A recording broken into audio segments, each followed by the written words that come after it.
No winter trip to Banff National Park would be complete without taking advantage of the world-renowned skiing. And so Paul and I swap our snowshoes for a snowboard and skis and head to Lake Louise Ski Resort. So we'll get a practice run somewhere? Yeah. I need to knock some rust off of my snowboarding skills. No practice run, just a warm up. There we go. Yeah. So psyched. This is gonna be awesome. Let's head up to the piste map there. Yeah, have a look at the piste map. And one of the coolest things about Lake Louise is that it delivers world-class inbound skiing and snowboarding. But it also offers lift access backcountry terrain for those with the training, the tools, and the willingness to put in some extra effort for fresh tracks. so let's go and do Let's get back there. Right on. Let's go. Before heading out of bounds, we make a quick stop at the Avalanche Beacon training area. With all the snow we've been getting, there's no doubt that the skiing and snowboarding is going to be amazing. But there's also an increased avalanche danger. Since I'll be Paul's personal rescue team, Paul wants to be sure that I'm 100% comfortable using the tools in my pack. Seems to be right here. Looks like. Okay, perfect. If you have the right safety gear and know how to use it, you can hike the ridges at the top of Lake Louise to reach some incredible backcountry terrain. And although it's hard work going up, it's made a lot easier knowing that every struggling step gets you closer to the prize. We found him. Nice work. Thank you.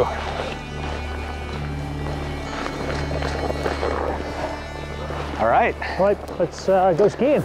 Yeah, all right, we got the preparation now. Let's do this.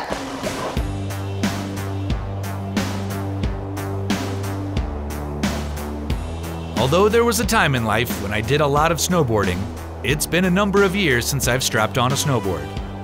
And what a place to start again. Paul and I are about to drop into some of the most fantastic looking terrain I've ever seen.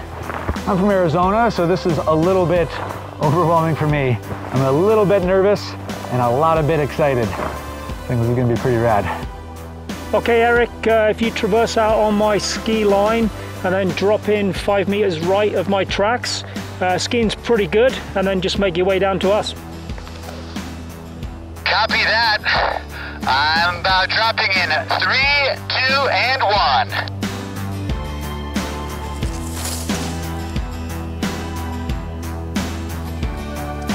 Woo-hoo-hoo!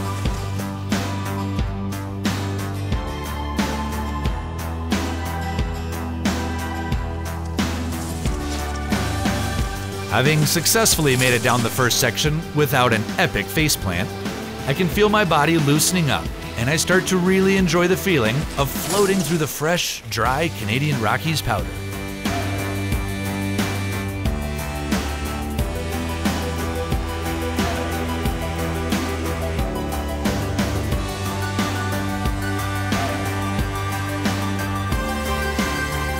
Yeah, the first time people come out here, when you kind of leave Banff and head towards Lake Louise and then start heading into the mountains and the terrain opens up, the views are amazing. You know, you can see right here behind me.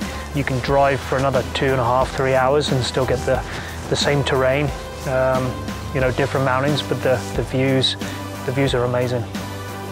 Having the right gear for the backcountry is more than just having the appropriate safety gear.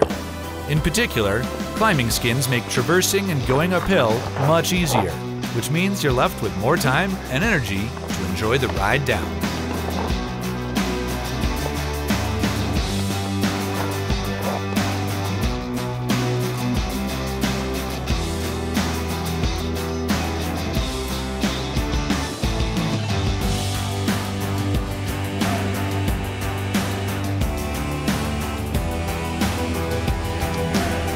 I feel like we're at the top of the world here.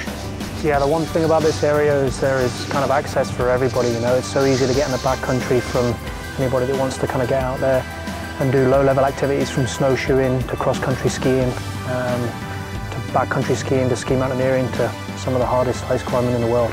And it's accessible to everybody, which is amazing. Hell of a good day, Paul. Yeah, nice work. That was awesome. Nice work. So much fun. Back with the crowds now.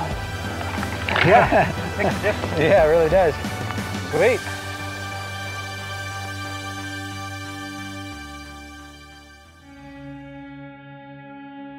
Located within the boundaries of Banff National Park, housing and development in the town of Banff is closely monitored and capped, which has allowed one of Canada's top tourist destinations to maintain its authentic character.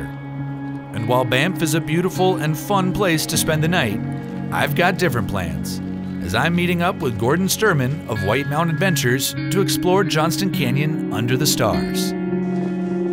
Hey, Gord. Eric, how are you? Good to see you again. Nice to see you again. Yeah, it's been a while. Good, yeah, I know. You Sweet. ready? I'm ready to for go some out? adventure. Okay, well, let's go out for a night walk. Sweet. Last time I saw you, we were flying helicopters. That's right. Yeah, through the Canadian Rockies. Just a few months ago. What you can't see right now is this whole thing is just a big sheet of ice. Yeah. All the way down, but it's covered in snow. And it all starts right up there at those frozen waterfalls. Yeah. Look at that water, isn't that clean? Clear, clear, clear. Makes me want to dip my water bottle right in there. Yeah. You probably could, it'd be clean enough to drink.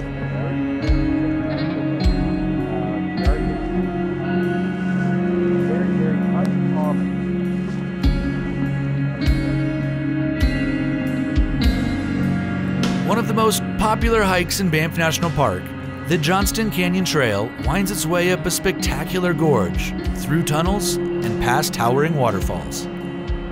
The hike is stunning during the daytime, but hiking it at night, under the light of the stars, is a mind-blowing experience. Banff National Park is more than just Canada's most popular national park. It's also Canada's first national park, and it all started here at the Cavan Basin in 1883. And so I'm meeting up with Megan from Parks Canada to learn more about this historical place. How are you? I'm great. How are you today? Doing great. Awesome. Welcome to the Cavan Basin, the birthplace of Canada's national parks. Awesome, thank you. Yeah, so this was the original swimming pool at the Cavan Basin that led to the creation of our whole national park system. The water in the cave here is about 30 degrees Celsius. Through the whole process, rainwater, snow melt goes down through the cracks in the Rocky Mountains about 3 to 5 kilometers under the ground, about the same height that Cascade Mountain is high. And then it resurfaces here as nice hot water. So 30 degrees is a pretty comfortable bath temperature. Yeah. And if you had any health issues, people were coming here to take in the thermal waters. Well, it's a super cool place. The waterfall, that cascade there is gorgeous. Yeah, it's pretty unique, okay? I know you kind of, part of me is sad that, like, partially sad that you can't swim in here anymore. Like, I appreciate that it's protected now and so it won't get destroyed or abused. Yeah. But part of me goes, oh man. It's so inviting. Yeah. So imagine the bigger picture. The Canadian government is building the railway across the entire country to link us up from sea to sea. It's the winter 1883. 3 young men decided to stick it out, do some prospecting, see what they could discover, maybe make some money. And they were rafting down the Bow River when they saw steam rising up from the hillside here. Imagine you're climbing down a tree trunk and you strike a match and the whole cave lights up before your eyes. That's a pretty cool discovery. It would have been phenomenal. I can't even imagine. Yeah. There has been Indigenous use here for thousands of years, and we do feel that it's important to recognize that it is a place of spiritual healing for many Indigenous groups of the area.